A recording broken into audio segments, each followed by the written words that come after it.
اللہ رب العالمین والصلاة والسلام علی سید المرسلین وعلی آلہ واصحابہ اجمعین، اما بعد۔ آواز جا رہی ہے؟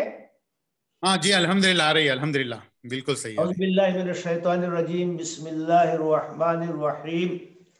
قل هذه سبیلی ادعو الی اللہ علی بصیرۃ انا ومن اتبعنی وسبحان اللہ وما انا من المشرکین۔ محترم ذمہ داران جماعت اسلامی تامل ناڈو و پانڈیچیری اور محترم ناظرین اور سامعین، میرے لیے یہ خوشی اور سعادت کی بات ہے کہ آج آپ کے سامنے نبی اکرم صلی اللہ علیہ وسلم کی حیات طیبہ کے ایک بہت اہم گوشے سے متعلق کچھ باتیں عرض کرنے کی سعادت نصیب ہو رہی ہے۔ یہ سلسلہ جو جماعت اسلامی تامل ناڈو شعبہ اسلامی معاشرہ کے زیر اہتمام اطاعت رسول صلی اللہ علیہ وسلم کے مرکزی عنوان کے تحت چل رہا ہے،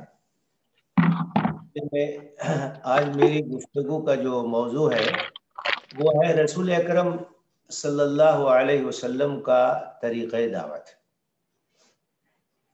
جو لوگ بھی دعوت کا کام کرتے ہیں اور اس میدان میں کوشش کر رہے ہیں، ان کے لیے بنیادی طور سے یہ بات ہمیشہ اپنے پیش نظر رکھنی چاہیے کہ ہمارے لیے اسوہ داعی اعظم جناب محمد الرسول اللہ صلی اللہ علیہ وسلم ہے۔ اللہ کے رسول صلی اللہ علیہ وسلم نے کس طرح سے دعوت کا کام کیا، آپ کا طریقہ کار کیا تھا، آپ کی حکمت عملی کیا تھی، اس کو ہمیشہ ہمیں اپنے سامنے رکھنا ہے، اس لیے کہ آپ کے اسوہ کو اختیار کرنے کی تاکید ہے، آپ پر ایمان، آپ سے محبت کا تقاضا ہے۔ لقد کان لکم فی رسول اللہ اسوۃ حسنہ، تمہارے لیے رسول خدا کی ذات میں بہترین اسوہ ہے، بہترین نمونہ ہے، اور یہ اسوہ ہر پہلو سے ہے، ہر میدان میں ہے، ہر شعبہ حیات میں ہے، عقائد کے سلسلے میں، ایمانیات کے سلسلے میں، عبادات کے سلسلے میں، اخلاق کے سلسلے میں، معاملات کے سلسلے میں، دعوت اور تبلیغ کے سلسلے میں، تعلیم اور تربیت کے سلسلے میں، خانگی زندگی اور عائلی زندگی کے سلسلے میں، یہ اسوہ حسنہ، اسوہ کاملہ ہے۔ زندگی کا کوئی ایسا گوشہ نہیں ہے اور حیات کا کوئی ایسا شعبہ نہیں ہے جس کے بارے میں رسول اللہ صلی اللہ علیہ وسلم کی عملی رہنمائی ہمارے سامنے موجود نہ ہو۔ اور یہ ہماری ایک بہت بڑی خوش نصیبی ہے کہ ہم ایک ایسے رسول کی امت ہے جس کا اسوہ حسنہ، اسوہ کاملہ محفوظ ہے، مستند ہے، ہماری نگاہوں کے سامنے ہے، اور ہر میدان میں ہم اس سے روشنی حاصل کر سکتے ہیں، اس سے فائدہ اٹھا سکتے ہیں۔ تو دعوت کے میدان میں ظاہر ہے کہ یہی تو آپ کا مشن تھا اور یہی آپ کی کوششوں کا مرکزی عنوان تھا۔ انا ارسلناک شاہدا ومبشرا ونذیرا وداعیا الی اللہ باذنہ وسراجا منیرا۔ وہ شاہد بھی تھے، وہ مبشر بھی تھے، وہ نذیر بھی تھے، وہ داعی تھے۔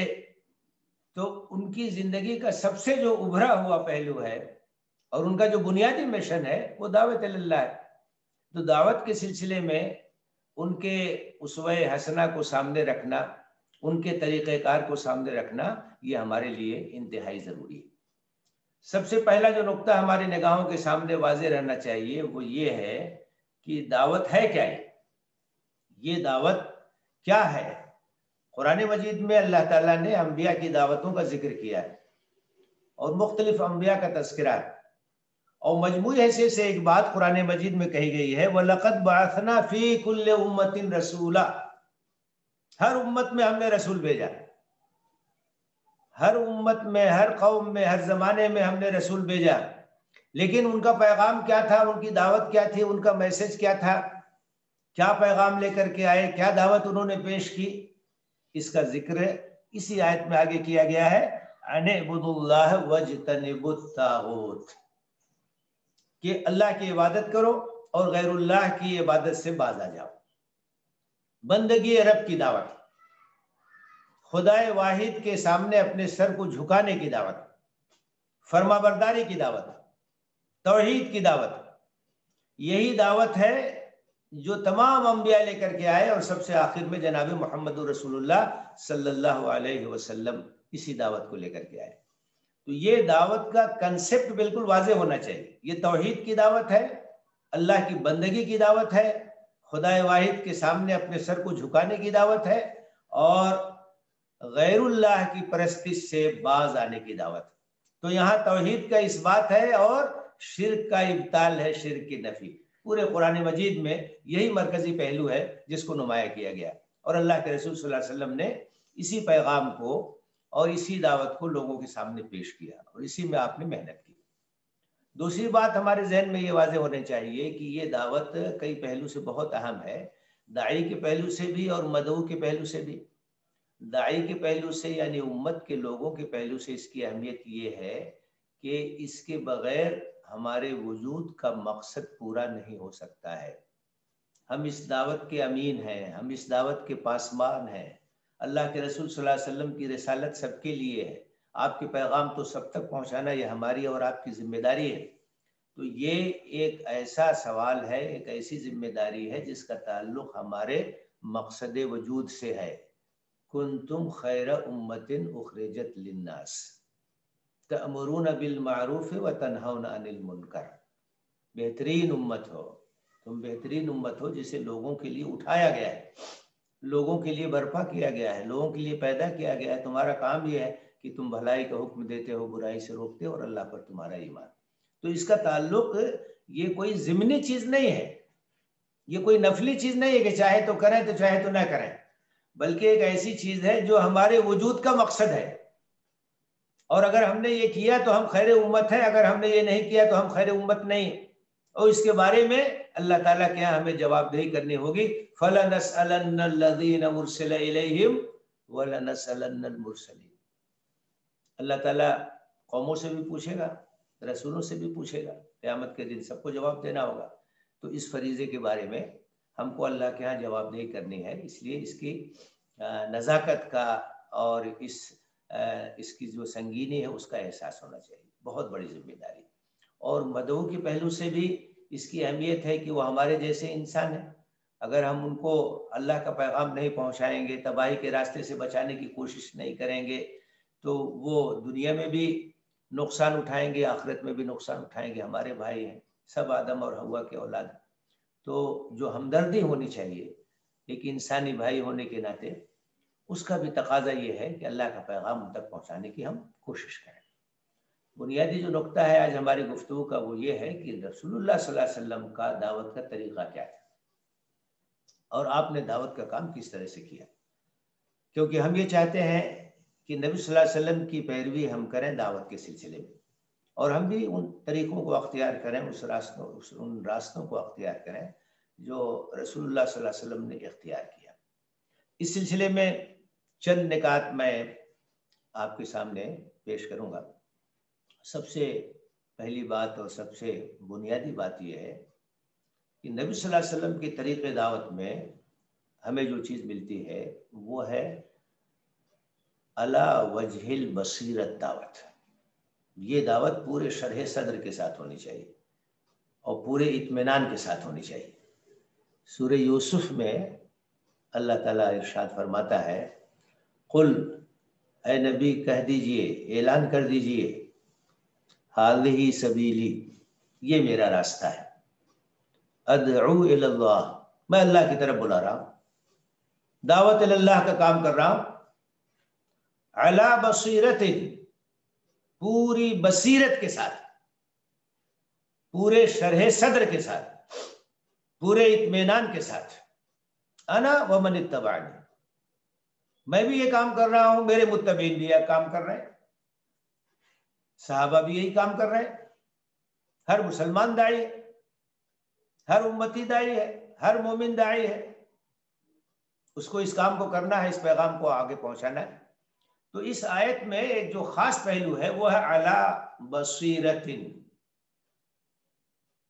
علی بصیرت کا مطلب کیا ہے کہ داعی کا علم بہت گہرا ہونا چاہیے۔ ایک طرف وہ اسلام سے اچھی طرح واقف ہو، جس پیغام کو لے کر کے اٹھا ہے اگر اس کا نالج اس کے پاس نہیں ہوگا، اگر اس کا مطالعہ نہیں ہوگا، تو اس کو انشراح صدر کی کیفیت حاصل نہیں ہو سکتی.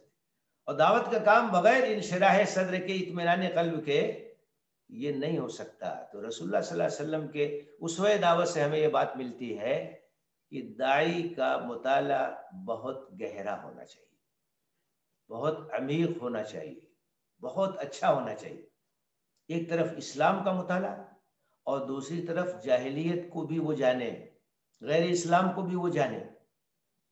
اور اس سلسلے میں جو بنیادی چیز ہے وہ اللہ کی کتاب اور اللہ کے رسول صلی اللہ علیہ وسلم کی سنت. قرآن کا گہرا علم ہونا چاہیے اور قرآن سے داعی کا رشتہ بہت مضبوط ہونا چاہیے، اور قرآن پر غور اور فکر اور اس پہ تدبر کا سلسلہ برابر جاری رہنا چاہیے. قرآن بنیادی سورس ہے، سرچشمہ ہے اسلام کا، اس دعوت کا، اس پیغام کا. قرآن کا اگر مسلسل گہرا مطالعہ نہیں ہوگا تو داعی طریق نبوی کے مطابق دعوت کا کام نہیں کر سکتا. اعلیٰ بصیرت حاصل کرنے ہوگی داعی کو، دین کی گہری بصیرت. اللہ کے رسول صلی اللہ علیہ وسلم فرمایا من یرد اللہ بہ خیرا یفقہہ فی الدین. اللہ جس کے ساتھ خیر اور بھلائی کا ارادہ کرتا ہے اس کو تفقہ فی الدین کی دولت سے نواز دیتا. تفقہ فی الدین کیا ہے؟ دین کا گہرا علم، احکام کا بھی علم، مصلحتوں کا بھی علم، حکمتوں کا بھی علم. یہ تمام چیزیں داعی کو معلوم ہونی چاہیے. تو نبی صلی اللہ علیہ وسلم کی طریق دعوت سے یہ بات واضح ہوتی ہے کہ یہ دعوت کا کام علی وجہ البصیرت انجام دینا چاہیے. اس کے لیے مطالعہ بہت ضروری ہے. قرآن کا مطالعہ، حدیث کا مطالعہ، سیرت کا مطالعہ، اسلام کا مطالعہ ایک نظام حیات کی حیثیت سے. اور اسی کے ساتھ ساتھ یہ بھی معلوم ہونا چاہیے کہ آج کون سے افکار اور نظریات ہیں جن کا چیلنج ہمارے سامنے ہے، ایک داعی کے سامنے ہے. فیلڈ میں وہ جب کام کرے گا تو اس کے بارے میں اسے جواب دینا ہوگا، شبہات کا ازالہ کرنا ہوگا. تو علم سے رشتہ داعی کا بہت قوی اور بہت مضبوط ہونا چاہیے، اس کا مطالعہ بہت اچھا ہونا چاہیے. تو یہ پہلا نقطہ ہے جو رسول اللہ صلی اللہ علیہ وسلم کے طریقے دعوت کے تعلق سے، اور آپ نے صحابہ کے اندر علم کا جو شوق پیدا کیا اور جو جذبہ پیدا کیا. آپ نے کہا خیرکم من تعلم القرآن وعلمہ، تم میں بہترین لوگ وہ ہیں جو قرآن کو سیکھتے ہیں، قرآن کو سکھاتے ہیں، قرآن سے شغف رکھتے ہیں، قرآن سے تعلق رکھتے ہیں. صحابہ کے اندر شغف پیدا ہوا اور انہوں نے قرآن پہ غور کیا اور قرآن کا گہرا مطالعہ کیا اور قرآن کی تعلیمات کو اپنے سینے میں اتارا. اللہ کے رسول صلی اللہ علیہ وسلم سے دین کو سیکھا، ایک ایک بات کو محفوظ کیا. تو ہمارا مطالعہ کتاب و سنت کا اور اسلامی تعلیمات کا بہت اچھا ہونا چاہیے، اور اس کے ساتھ ساتھ موجودہ حالات کا. دوسرا نقطہ، سورہ فرقان میں اللہ تعالیٰ نے فرمایا فلا تطع المشرکین وجاہدہم بہ جہادا کبیرا. مشرکین کا دباؤ مت قبول کیجیے، کتنا بھی یہ پریشر بنائیں، ان کے پریشر میں آنے کی ضرورت نہیں ہے. چاہتے تھے کہ کچھ مداہنت ہو جائے، کچھ کمپرومائز ہو جائے. آپ شرک پہ تنقید نہ کریں، آپ ہمارے بتوں کے بارے میں تنقید نہ کریں. فرمایا کہ ان کے دباؤ کو قبول نہیں کرنا، اپنا جو موقف ہے بالکل واضح رہے، مضبوط رہے، مضبوطی سے اس پہ قائم رہے، ان کے دباؤ میں نہیں آنا ہے. وَجَاهِدْهُمْ بِهِ جِهَادًا كَبِيرًا، اور اس قرآن کے ذریعے سے ان سے جہاد کبیر کیجیے. تو دوسرا جو پوائنٹ ہے طریقہ دعوت کے سلسلے میں وہ یہ کہ نبی صلی اللہ علیہ وسلم کی جو دعوت تھی وہ دعوت بالقرآن تھی. قرآن دعوت کا سب سے بڑا ذریعہ ہے. اب پڑھیے سیرت نبی، آپ کو رسالت کے مقام پہ فائز کیا گیا، آپ نے دعوت کا کام شروع کیا. جاتے تھے لوگوں کے پاس، وہ کیا کرتے تھے؟ وَتَلَا عَلَيْهِمُ الْقُرْآنَ، قرآن پڑھ کے سناتے تھے. دعوت کا کام قرآن کے ذریعے سے. جو سورہ الگ کی ابتدائی آیات ہیں، اقرا اقرا بسم ربک الذی خلق. دیکھیے قراتن کے معنی صرف پڑھنے کے نہیں آتے ہیں، قرأتن کے معنی پڑھ کر سنانے کے بھی آتے ہیں، اعلان کرنے کے بھی آتے ہیں۔ تو یہاں جو بات کہی گئی ہے وہ یہی کہ اس قرآن کو، جس کے نزول کا سلسلہ شروع ہو رہا ہے، اس کو سناؤ لوگوں کو، اس کو عام کرو۔ دعوت کا کام قرآن کے ذریعے سے۔ آپ پڑھیے، مختلف قبائل کے لوگ آتے تھے، نبی صلی اللہ علیہ وسلم جاتے تھے، ان سے ملاقات کرتے تھے اور ان کو قرآن پڑھ کر کے سناتے تھے۔ دعوت بالقرآن، قرآن کے ذریعے سے دعوت۔ ظاہر ہے کہ قرآن اللہ کا کلام، قرآن کی جو بات ہے وہ کسی چیز کے اندر ہو ہی نہیں سکتی۔ قرآن کی جو تاثیر ہے وہ غیر معمولی تاثیر ہے، قرآن کی جو کیفیت ہے وہ غیر معمولی کیفیت ہے۔ تو داعی کو اس بات کا خیال کرنا چاہیے کہ اس کی دعوت قرآن کے ذریعے سے ہو، قرآن پیش کرے، قرآنی آیات پیش کرے، قرآنی دلائل پیش کرے۔ قرآن کی تو ایسی تاثیر ہے کہ جو عربی زبان نہیں سمجھتا وہ بھی متاثر ہوتا ہے، سنتا ہے، پڑھتا ہے۔ تو اس کا خیال رکھنا چاہیے کہ ہماری دعوت میں سب سے بڑا حصہ، سب سے زیادہ جو حصہ ہے وہ قرآن کا ہونا چاہیے۔ قرآنی آیتیں ہم یاد کریں، توحید کے بارے میں، رسالت کے بارے میں، آخرت کے بارے میں اور مختلف موضوعات کے سلسلے میں آیات قرآنی کو دعوت کا ذریعہ بنائیں۔ ایسا نہ ہو کہ ہم تقریر کر رہے ہیں اور دعوت کا کام کر رہے ہیں، معلوم ہوا کہ 40 منٹ 45 منٹ 1 گھنٹہ کی تقریر ہو رہی ہے اور قرآن کی کوئی ایک آیت میں نہیں سامنے آ رہی، کوئی آیت نہیں ہم پڑھ رہے ہیں، کوئی آیت نہیں ہم سنا رہے ہیں، جبکہ نبی صلی اللہ علیہ وسلم کی دعوت کا بنیادی ذریعہ یہی قرآن تھا۔ اسی کے ذریعے سے آپ نے دعوت کا کام کیا، اسی کے ذریعے سے آپ نے لوگوں کے دلوں کو مسخر کیا۔ تو دعوت کے سلسلے میں یہ ایک بہت اہم پہلو ہے اسوہ نبوی کا کہ یہ دعوت قرآن کے ذریعے سے ہونی چاہیے۔ وَجَاهِدْهُمْ بِهِ جِهَادًا كَبِيرًا، یہ جو دعوت کا جہاد کبیر ہے قرآن کے ذریعے سے۔ داعی کے پاس قرآنی معلومات کا ذخیرہ ہونا چاہیے، قرآن سے اس کا شغف ہونا چاہیے، قرآن اسے بار بار اس کا مطالعہ، اس کا تدبر اور اس کی آیات اس کو ازبر ہو، اس کے ذریعے سے دعوت کا کام کرے، غیر معمولی اس کی تاثیر۔ تو یہ دوسرا پوائنٹ ہے طریقہ دعوت نبوی کے سلسلے میں کہ ہمیں اس بات کی کوشش کرنی چاہیے کہ ہماری دعوت یہ قرآن کے ذریعے سے ہو۔ تیسرا جو پہلو ہے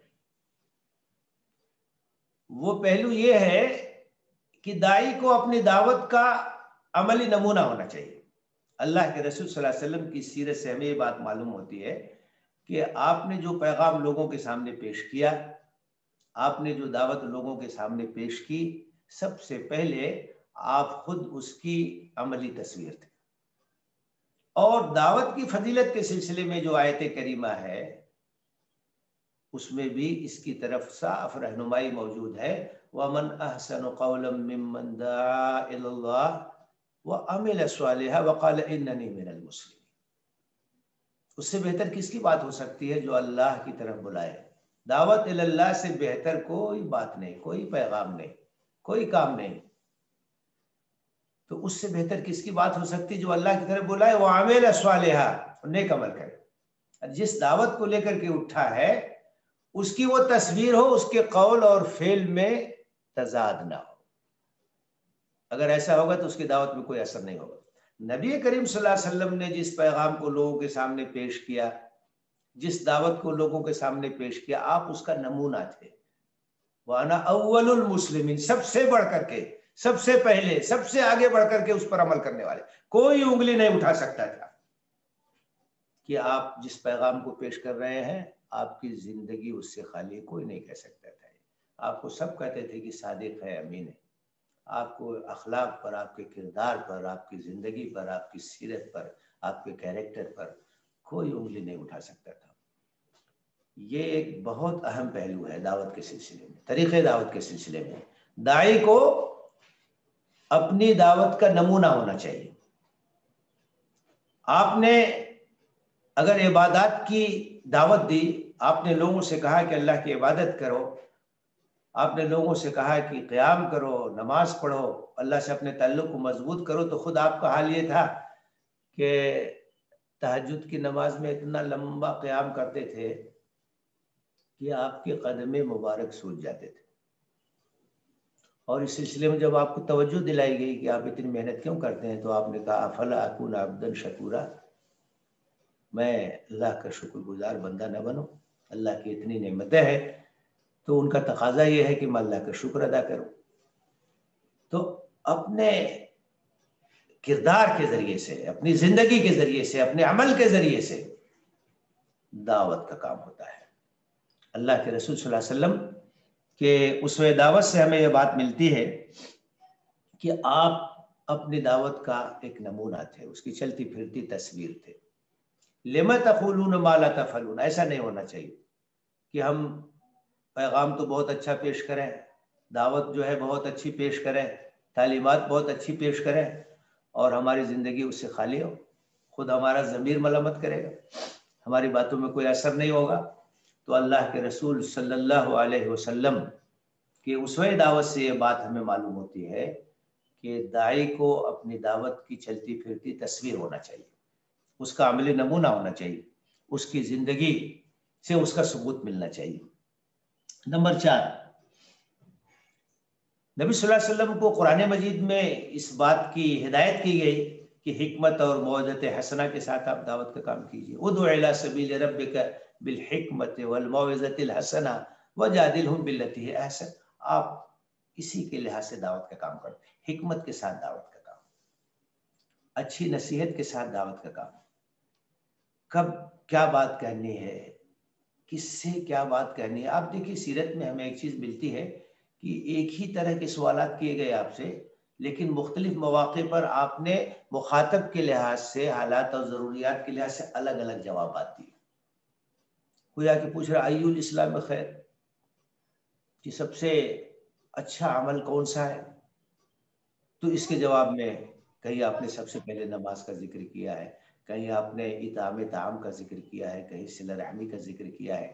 تو اس کا مطلب یہ ہے کہ داعی کے اندر حکمت ہونی چاہیے، فہم اور بصیرت ہونی چاہیے، کتنی کس چیز کی اہمیت ہے، کب کس چیز کی اہمیت ہے، اس کے لحاظ سے اسے پیش کرنا چاہیے، اور دل نشی انداز سے پیش کرنا چاہیے۔ الموعظۃ الحسنہ کا مطلب یہی ہے کہ ایسی بات ہو، اسلوب ایسا ہو، طریقہ ایسا ہو کہ دل کے اندر بات اتر جائے، جسے آپ دل سے خطاب کر رہے ہیں۔ از دل خیزت اور بر دل ریزت، دل سے جو بات نکلتی ہے اثر رکھتی ہے، پر نہیں طاقت پرواز مگر رکھتی ہے۔ تو حکمت کے ساتھ، عمدہ نصیحت کے ساتھ، کہیں اگر ڈیبیٹ کی ضرورت پڑتی ہے تو ڈیبیٹ بھی اچھے طریقے سے ہونا چاہیے۔ وجادلہم باللتی ہی احسن، تو یہ نبی صلی اللہ علیہ وسلم کے اسوہ دعوت میں یہ بھی ایک اہم پہلو ہے۔ اور ایک چیز جو نبی صلی اللہ علیہ وسلم کی دعوت کے طریقے کے سلسلے میں ہمیں ملتی ہے، قرآن میں بالکل ابتدائی آیات میں آپ کو یہ ہدایت دی گئی، وَأَنذِرْ عَشِيرَتَكَ الْأَقْرَبِينَ، کہ اپنے قریبی رشتہ داروں کو ڈرائیے، ان کو باخبر کیجیے، ان تک اللہ کا پیغام پہنچائیے۔ تو کبھی کبھی ایسا ہوتا ہے کہ آدمی ساری دنیا میں دعوت کا کام کرتا ہے، اپنے گھر والوں میں کوئی کام نہیں کرتا ہے، اپنے رشتہ داروں میں کوئی کام نہیں کرتا ہے، حالانکہ رشتہ داروں کا حق تو زیادہ ہے، اپنے لوگوں کا حق تو سب سے زیادہ ہے۔ تو سب سے پہلے ان کو مخاطب بنانا چاہیے، ان پر کام کرنا چاہیے، ان پر محنت ہونی چاہیے، ان کو نظر انداز نہیں کرنا چاہیے۔ تو نبی صلی اللہ علیہ وسلم کے طریقے دعوت میں بات ملتی ہے کہ جتنا جو قریب تھا سب سے پہلے آپ نے اس کو مخاطب بنایا، اور سب سے پہلے وہی لوگ جو ہے آپ کی دعوت کو قبول کرنے والے ہیں۔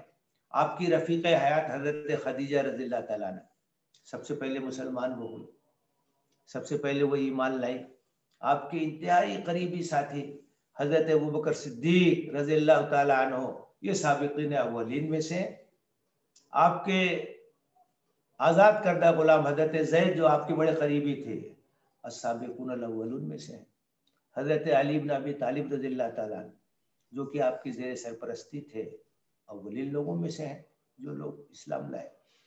تو اپنے لوگوں کو نظر انداز نہیں کرنا چاہیے، اپنے لوگوں کو بھولنا نہیں چاہیے، اپنے گھر والوں کو، اپنے رشتہ داروں کو، اپنے اعزاء اور اقارب کو۔ داعی کو یہ چاہیے کہ ان کے لیے وقت نکالے اور ان پر محنت کرے اور ان کی ہدایت کے لیے کوشاں ہو۔ ایک اور پہلو جو نبی صلی اللہ علیہ وسلم کے طریقے دعوت میں ہے وہ تدریج ہے، کہ کیا تدریج ہونی چاہیے، کس طرح سے لوگوں کے سامنے کیا بات رکھنی چاہیے۔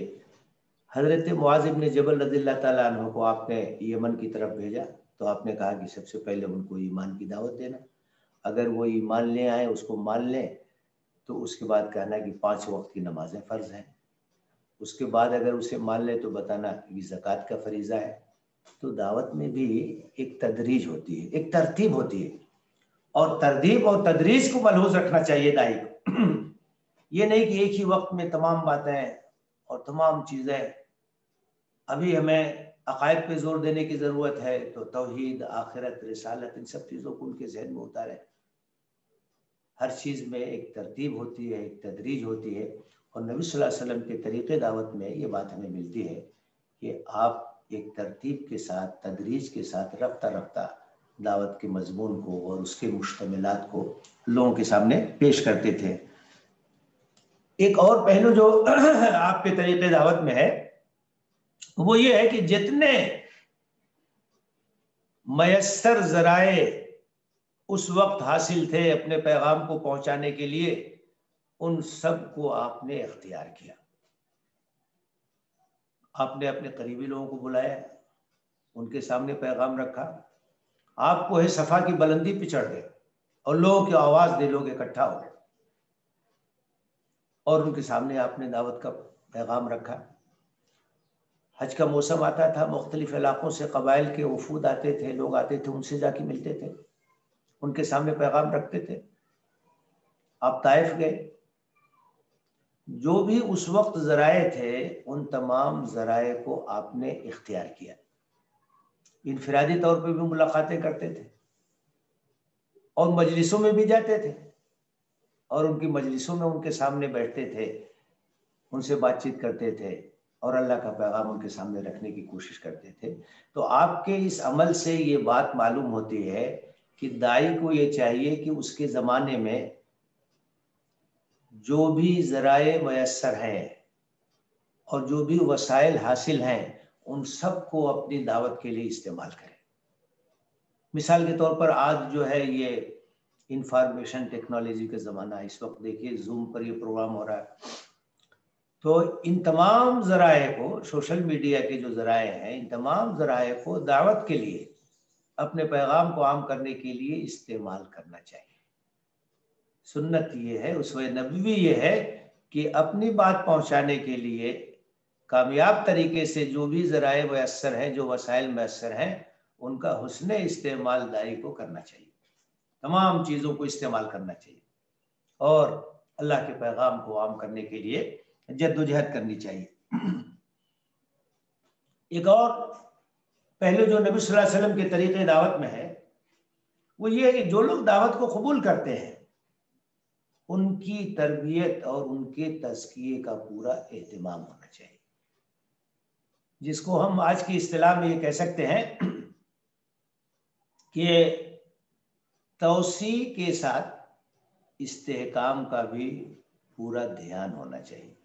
صرف اس پہ توجہ نہ ہو کہ بہت سے لوگ جو ہے ہماری دعوت کو قبول کرتے جا رہے ہیں، بلکہ اس پر بھی توجہ ہونی چاہیے کہ جو لوگ دعوت کو قبول کر رہے ہیں ان کی ایمانی اور روحانی تربیت ہو، ان کو پختہ بنایا جائے، ایمان کے لحاظ سے، عمل کے لحاظ سے، اخلاق کے لحاظ سے ان کی تربیت کا انتظام ہونا چاہیے۔ مکے میں جناب رسول اللہ صلی اللہ علیہ وسلم تھے، وہاں کے حالات تو بہت سخت تھے، بڑی مخالفت تھی، لیکن وہاں بھی آپ نے دیکھیے انتظام کیا تھا، دار ارقم تربیت گاہ کی حیثیت سے وہاں آپ اکٹھا ہوتے تھے صحابہ کے ساتھ، آپ ان کی تربیت کرتے تھے، آپ ان کو قرآن سکھاتے تھے، وہ قرآن پڑھتے تھے، قرآن سے ان کا تعلق مضبوط ہوتا تھا، نماز کا اہتمام ہوتا تھا۔ تو یہ پہلو بہت اہم ہے کہ جو وابستگان ہیں، جو ہمارے ساتھ ہیں، جو نئے لوگ آ رہے ہیں، ان کی تربیت ہونی چاہیے۔ صرف توجہ ہماری کثرت تعداد پہ نہیں ہونی چاہیے بلکہ کیفیت پر بھی ہونی چاہیے کہ ہمارے ساتھ جو لوگ ہیں ان کی ایمانی کیفیت کیا ہے، ان کی اخلاقی کیفیت کیا ہے، ان کی عبادات کا کیا حال ہے، ان کے معاملات کا کیا حال ہے، وہ اسلام کی کس طرح سے تصویر بن رہے ہیں.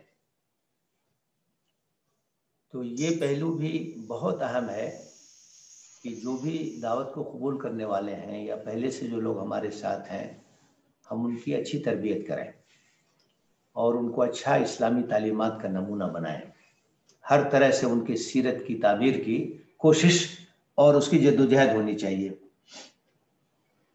ایک اور جو پہلو ہے نبی صلی اللہ علیہ وسلم کی دعوت کا اور آپ کے طریقے دعوت کا، کہ بہت ہی آسان اور بہت ہی واضح انداز سے آپ دعوت کا کام کرتے تھے. پیچیدگی نہیں تھی. لوگوں کے سامنے توحید کا پیغام، آخرت کا پیغام بہت ہی آسان الفاظ میں. ظاہر ہے قرآن کا جو اسلوب ہے فلسفیانہ اور پیچیدہ انداز نہیں، ایسا انداز جو ہر آدمی سمجھ سکے، آسانی کے ساتھ سمجھ سکے. لوگ آتے تھے اور آپ ان کے سامنے اسلامی تعلیمات کو رکھتے تھے، ان کے سوالات کا جوابات دیتے تھے، وہ بالکل عام فہم انداز. تو داعی کا جو اسلوب ہے وہ بہت ہی واضح ہونا چاہیے، اس کے اندر پیچیدگی نہیں ہونی چاہیے، اس کے اندر بہت ہی بے تکلفی کا انداز ہونا چاہیے، عام فہم انداز ہونا چاہیے، وضاحت اس کے اندر ہونی چاہیے، بالکل کلیئر کٹ بات ہو، صاف صاف بات ہو. توحید کا پیغام، آخرت کا تصور، شرک کی تردید، یہ سب چیزیں اسلوب کے لحاظ سے بہت واضح ہونی چاہیے اور اس میں مخاطب کے معیار کا لحاظ ہونا چاہیے، اس کی رعایت ہونی چاہیے. کس سے آپ بات کر رہے ہیں، کون سا طبقہ ہے. جو علماء کا طبقہ ہے تو ان سے کس طرح سے بات کی جائے گی، عام لوگ ہیں تو ان سے کس طرح سے بات کی جائے گی، اسٹوڈنٹ ہیں تو ان سے کس طرح سے بات کی جائے گی، خواتین ہیں تو ان سے کس طرح سے بات کی جائے گی. تو یہ ہر جگہ مناسب اسلوب اختیار کرنا اور آسان انداز سے اپنی دعوت کو پیش کرنا اور وضاحت کے ساتھ اپنی دعوت کو پیش کرنا، یہ بھی بہت ضروری ہے. اسی طرح سے ایک جو پہلو ہے وہ بڑا اہم ہے کہ عقیدے پہ زیادہ زور ہونا چاہیے. نبی صلی اللہ علیہ وسلم نے مکہ مکرمہ میں 13 سال تک جو دعوت کا کام کیا، آپ مکی صورتوں کو دیکھیے، مکی آیتوں کو دیکھیے، وہاں توحید، آخرت، رسالت، جنت کا تذکرہ، جہنم کا تذکرہ، یہ سب چیزیں پھیلی ہوئی ہیں. اس لیے کہ یہی بنیاد ہے، اسی کے اوپر اسلام کی عمارت کھڑی ہوتی ہے. تو سب سے زیادہ جو زور ہونا چاہیے وہ عقیدے پر ہونا چاہیے، ایمانیات پر ہونا چاہیے. جب توحید اور آخرت اور رسالت کا تصور بیٹھ جائے گا، ہر چیز آسان ہو جائے گی. تو یہ نبی صلی اللہ علیہ وسلم کے طریقے دعوت میں ہمیں یہ رہنمائی ملتی ہے کہ سب سے زیادہ جو زور ہے وہ عقائد پر ہونا چاہیے. اسی طرح سے نبی صلی اللہ علیہ وسلم کے طریقے دعوت میں ایک بات یہ بھی ہمیں ملتی ہے، مسلسل کام کرنا، بغیر انقطاع کے کام کرنا اور کبھی مایوس نہیں ہونا. کبھی مایوس نہیں ہوئے اللہ کے رسول صلی اللہ علیہ وسلم. سخت حالات ہیں لیکن اس میں بھی امید کی کرن آپ کو نظر آتی تھی اور تسلی دیتے صحابہ کہ ایک وقت آئے گا کہ یہ دعوت غالب ہوگی. تو یہ دعوت ہمیشہ کرنی. وَلَا تَمْنُن تَسْتَكْثِرْ، یہ مت سمجھو کہ بہت کام ہو گیا اب کام کرنے کی ضرورت نہیں. یہ سلسلہ منقطع نہیں ہونا چاہیے، برابر ہونا چاہیے اور اس میں کوئی بھی انقطاع نہیں ہونا چاہیے اور مایوسی کا تو کوئی سوال ہی نہیں. اس لیے کہ داعی کا کام ہے دعوت کو پہنچا دینا، کسی کے دل کو بدلنا یہ داعی کے ہاتھ میں نہیں ہے. جب اللہ کے رسول کے بارے میں کہا گیا اِنَّكَ لَا تَهْدِي مَنْ أَحْبَبْتَ وَلَكِنَّ اللَّهَ يَهْدِي مَن يَشَاءُ، آپ جس کو چاہیں ہدایت نہیں دے سکتے ہیں، ہدایت تو اللہ کے ہاتھ میں. تو ہمارا کام، دعوت کا کام کرنے والوں کا جو کام ہے وہ پیغام کو پہنچا دینا. اس لیے مایوس نہیں ہونا چاہیے. ہم نے پہنچا دیا، ہم کامیاب. داعی ناکام نہیں ہے، اگر اس نے دعوت کا کام محنت کے ساتھ کیا تو وہ کامیاب ہے. تو یہ کام مسلسل ہونا چاہیے. اللہ کے رسول کبھی مایوس نہیں ہوتے، برابر کام کرتے تھے اور برابر توجہ دیتے تھے. تو اس میں انقطاع نہیں ہونا چاہیے. ایک بات اور ہے، قرآن نے کہا کہ کہہ دیجئے قُلْ لَا أَسْأَلُكُمْ عَلَيْهِ أَجْرًا، مجھے کوئی معاوضہ نہیں چاہیے، میں تو للہ یہ کام کر رہا ہوں، اللہ کے لیے کام کر رہا ہوں. ان اجر الا علی اللہ، اس کا بدلہ تو اللہ دے گا، اس کا اجر، اس کا ثواب اللہ کے پاس ہے. تو ہمیں کوئی امید لوگوں سے نہیں رکھنی چاہیے. اور اس سلسلے میں ہمیں نبی صلی اللہ علیہ وسلم کا جو اسوہ ہے، ان کا جو طریقہ ہے، وہ اپنی نگاہوں کے سامنے ہمیں رکھنا چاہیے. ایک اور جو پہلو ہے وہ یہ ہے کہ نبی صلی اللہ علیہ وسلم لوگوں کے ساتھ رہتے تھے اور لوگوں کے مسائل سے دلچسپی لیتے تھے، ان کی مجلسوں میں شریک ہوتے تھے. تو داعی کی یہ ذمہ داری ہے کہ وہ لوگوں کے ساتھ گھل مل کے رہے، ان کے مسائل سے دلچسپی لے، ان کی خدمت کرے، ان کا ہمدرد ہو، ان کا غم گسار ہو، پڑوسیوں کا حق ادا کرنے والا ہو. تو یہ جو میل جول ہے، لوگوں کے ساتھ ملنا، مخالطت الناس ہے نا، اس کی بڑی اہمیت ہے. اور اللہ کے رسول صلی اللہ علیہ وسلم کے اسوے سے یہ رہنمائی ہمیں ملتی ہے. اور ایک بات ہمیں یہ بھی ملتی ہے کہ ہر معاشرے میں جو بااثر لوگ ہوتے ہیں ان کے اثرات سب لوگوں پہ پڑتے ہیں، تو ان پہ خصوصی توجہ ہونی چاہیے. نبی کریم صلی اللہ علیہ وسلم نے قریش کے جو سرداران تھے ان پہ محنت کی، ان کو وقت دیا، کیونکہ وہ اگر دعوت کو قبول کریں گے تو اس کے اثرات اور لوگوں پر بھی پڑیں گے. جن کو قرآن میں ملئ قوم کہا جاتا ہے، جو قوم کے سردار ہوتے ہیں، ذمہ دار ہوتے ہیں، سربراہ لوگ ہوتے ہیں، ہر زمانے میں ہوتے ہیں، ہر معاشرے میں ہوتے ہیں، ہر سماج میں ہوتے ہیں، تو باقی لوگوں پر ان کے اثرات ہوتے ہیں، ان کے فالوورز ہوتے ہیں، ان پر خاص توجہ دینی چاہیے. اس کا مطلب نہیں کہ عام لوگوں کو نظر انداز کرنا ہے، لیکن جو خاص لوگ ہیں ان پر خاص توجہ دینے کی ہمیں کوشش کرنی چاہیے. اور اس سلسلے میں جو آخری بات آج میں عرض کرنا چاہتا ہوں وہ یہ ہے کہ نبی صلی اللہ علیہ وسلم کی اسوہ دعوت سے ہمیں یہ بات بھی ملتی ہے کہ ہمیں لوگوں کی ہدایت کے لیے دعا بھی کرنی چاہیے. اپنی کوشش کے ساتھ ساتھ اللہ سے دعا بھی کرنی چاہیے، اس لیے کہ توفیق تو اللہ ہی دیتا ہے. اللہ اگر توفیق نہ دے، انسان کی بس کی بات نہیں. نبی صلی اللہ علیہ وسلم نے تو متعین اشخاص کے لیے بھی دعا کی. جیسے آپ سیرت میں دیکھیے، یہ دعا آپ ملتی ہے کہ آپ نے حضرت عمر ابن خطاب اور ابو جہل کے سلسلے میں کہ جو زیادہ بہتر ہو اس کے سینے کو ہدایت کے لیے کھول دے. اور اللہ تعالیٰ نے یہ سعادت حضرت عمر کے حق میں رکھی. تو ہمیں دعا بھی کرنی چاہیے کہ اللہ تعالیٰ ہمیں اچھے انداز سے دعوت کا کام کرنے کی توفیق دے، لوگوں کا دل اس کے لیے کھل جائے، وہ راہ راست پر آ جائیں، جنت کے راستے پر آ جائیں، تباہی بربادی کے راستے سے بچ جائیں. تو ہمیشہ اس کے لیے دعا بھی کرنی چاہیے. اور یہ کوشش کرنی چاہیے، چاہے آپ کوئی تقریر کر رہے ہیں یا کوئی خطبہ دے رہے ہیں یا کوئی بھی دعوتی کام کر رہے ہیں، تو اس سے پہلے دعا کرنی چاہیے کہ اللہ اس میں کامیابی عطا فرما. اس لیے کہ اگر اللہ تعالیٰ کی طرف سے توفیق نہ ہو تو انسان کچھ نہیں کر سکتا ہے. اللہ تعالیٰ کی توفیق، اللہ تعالیٰ کی مدد اور اللہ تعالیٰ کی حمایت و نصرت کے بغیر کوئی کام انجام نہیں پا سکتا ہے. تو میری طلب بھی اسی کے کرم کا صدقہ ہے. قدم یہ اٹھتے نہیں ہیں، اٹھائے جاتے ہیں. تو دعا کرنی چاہیے. جب بھی ہم کسی مہم میں نکلیں، کسی کام میں نکلیں، تو ہمیں اللہ سے دعا کرنی چاہیے کہ اللہ تو ہی توفیق دینے والا ہے، میرے دل میں اخلاص پیدا کر دے، میری باتوں میں اثر پیدا کر دے اور مجھے اس پیغام کو عام کرنے کی توفیق دے.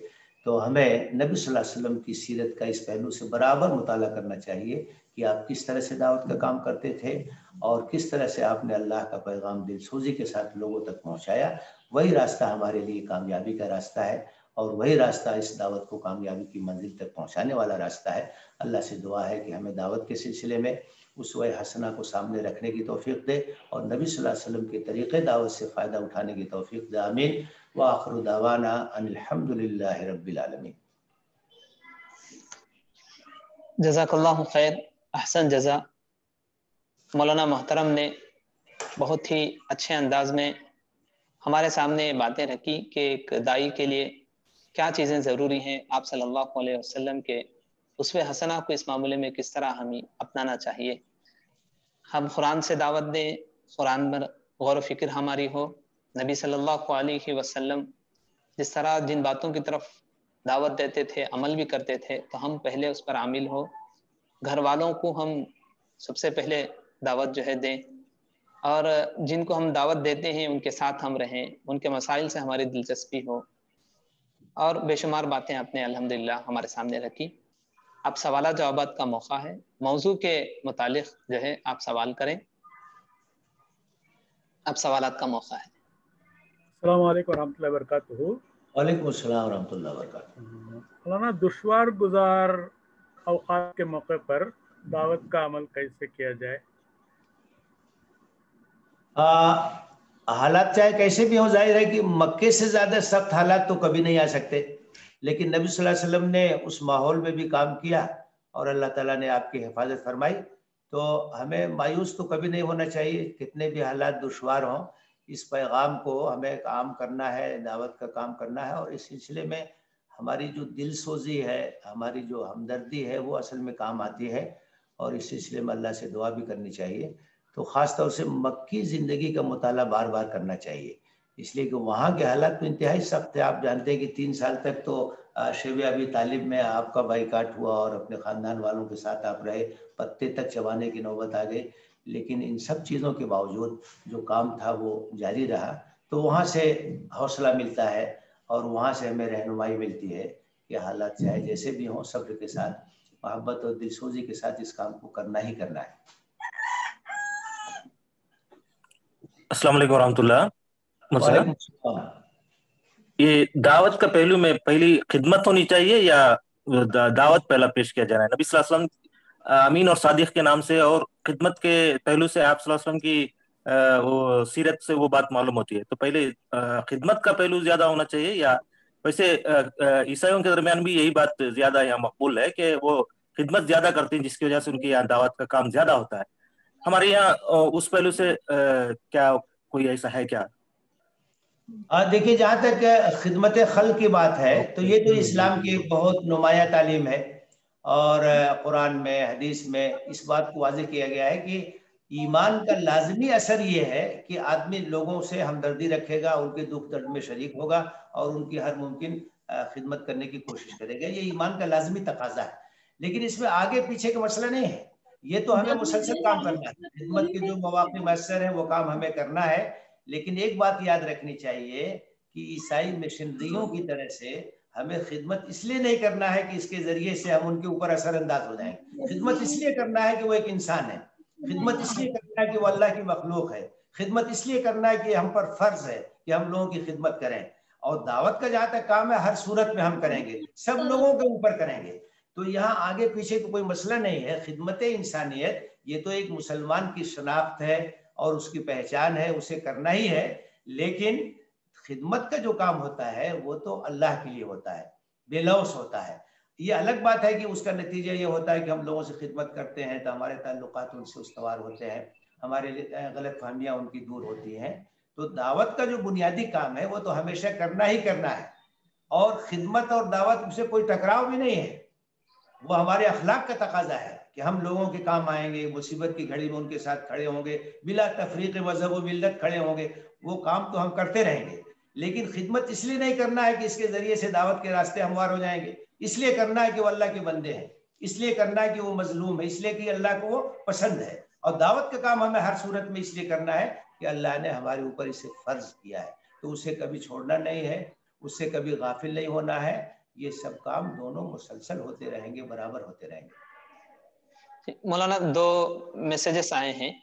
ایک دار ارقم کی مزید تفصیلات دیجیے، ایک میسیج یہ ہے، اور ایک میسیج ہے کہ آج کے ماحول میں صرف اسلام کا تعارف کرانا ہے یا باقاعدہ قبول اسلام کی دعوت ہونا چاہیے؟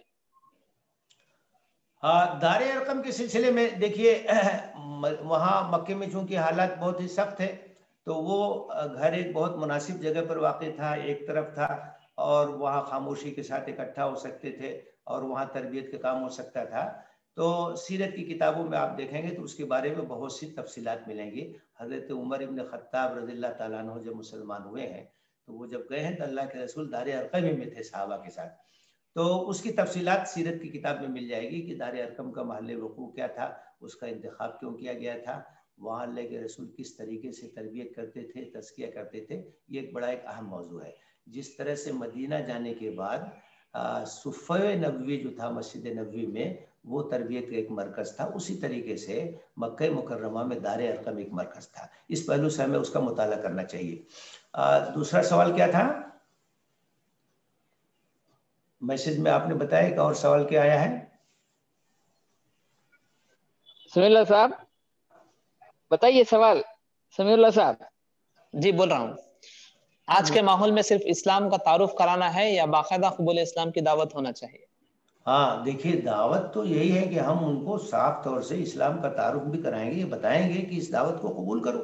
اس کا فائدہ یہ ہے کہ تم عذاب جہنم سے بچ جاؤ گے اور جنت میں اللہ تعالیٰ تمہیں داخل کرے گا، اور اس دنیا میں بھی تمہیں پرسکون زندگی نصیب ہوگی. تو صرف تعارف نہیں کرانا ہے، ہمیں اسلام قبول کرنے کی دعوت دینا ہے. اللہ کے رسول صلی اللہ علیہ وسلم نے بادشاہوں کو خط لکھا، اسلم تسلم، اسلام قبول کرو اور تم محفوظ ہو جاؤ گے، دنیا آخرت تمہاری سنور جائے گی. تو دعوت تو ہے اسی بات کی کہ ایمان کی دعوت ہے.